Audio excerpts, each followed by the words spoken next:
Good morning mga idol, it's Friday at back to work na tayo pagkatapos ng ilang araw na pahinga. Syempre nag-holiday, so ngayon back to reality na ulit tayo, no? December na ulit yung holiday. Ayun, so marami tayong trabaho ngayon, pero unahin muna natin pumunta ng City Hall kasi meron akong kailangan lakarin doon, no? Kailangan natin tatak sa LLDA ng SMR at saka CMR. Ayun, actually date na ngayon dapat nung October 15 pa yon, no? Medyo hindi na alala sa dahil nga sa sobrang busy. Ngayon lang natin siya magagawa.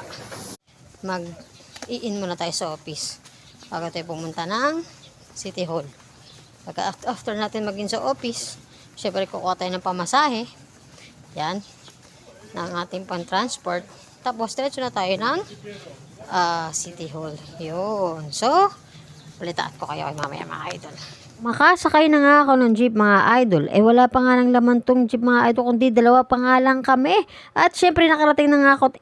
Paalis na nga ako. Naglalakad na nga ako papunta dun sa sakay. Papuntang City Hall. Medyo mainit na nga. Mag-aalas 8 pa lang talaga to mga idol. Buti na lang naisipan kong dalhin tong aking tubig mga idol. Kasi nga napakainit ng panahon ngayon. Iisip ko kasi baka matagalan ako dun. Kaya dala-dala ko na nga rin pala dito yung papipirmahan ko dun sa LLDA. At nung makarating na nga ako, naisipan ko ayusin na nga muna yung kwelyo ko. At syempre, nag-video na rin ako dito. Kaya nga lang, dahil maaga pa, wala pang gaanong tao rito. Buti na lang, hindi ako matatagalan kasi marami talaga akong trabaho dun sa ating opisina. At ayun na nga, pauwi na ako. Wala pa sigurong 5 minuto at natapos na agad ako. Na nga, uuwi na ako. Siyempre, natutuwa na ako rito. Siyempre, matatapos ko na yung aking mga trabaho at napakarami taga 2 araw kasi wala kaming pasok. Wala naman bangko. Na nga, medyo mahaba-haba yung aking lalakarin. Papunta dun sa sakayan, papunta dun sa pinapasukan ko. Nag-stretching nga muna ako rito bago ko umupo rito sa aking upuan. Tapos sigurado maghapon na naman ako nakaupo.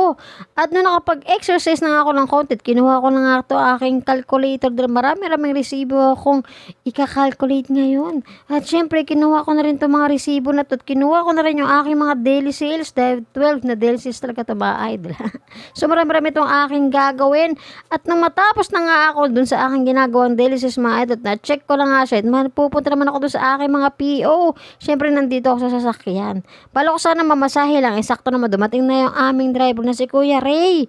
Kaya nagpahatid na nga ako sa pupuntahan ko. Una ko na nga napuntahan itong Mount Rock. Kaya nga lang inabutan ako ng lunch break nila. 11:30 pa lang lunch break nila. Napakaaga pa.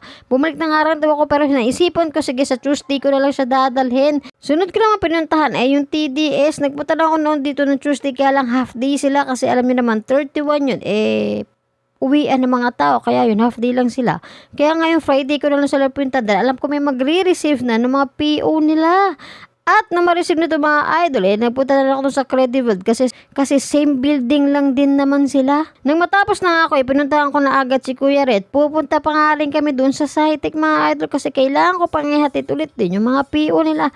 Kasi tuwing katapusan sila, nagpapahatid ng PO nila. Kaya buti na lang medyo mabilis yung biyahe. Hindi naman ganoon katrape. Actually, hindi naman talaga malalayo yung hinahatiran ko kasi para magkakatabi-tabi lang naman din sila. At sunod naman natin pupuntahan, ating Greenstone. At nung matapos na nga ako, nagpunta naman ako sa bangko para mag-deposit ng pera.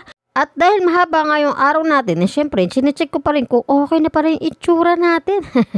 At syempre, uwian na dahil napaka-long day talaga nung araw natin. Medyo napagod ako pero ayos lang. At habang naglalakad na nga rin ako, napansin ko, malapit na nga pala yung Pasko mga idol. Kaya ang dami ng pailaw dito. Sa dinadaanan ko, actually mga parulyan makukulay sila. So, ayan. So, ito yung ginagawa ko. Isa sa mga ginagawa ko sa buong araw kapag Tuesday Friday, ganyan ako kabisi. So, sana nag-enjoy kayo sa video ito. Ako po si Neskael. Ingat po tayong lahat.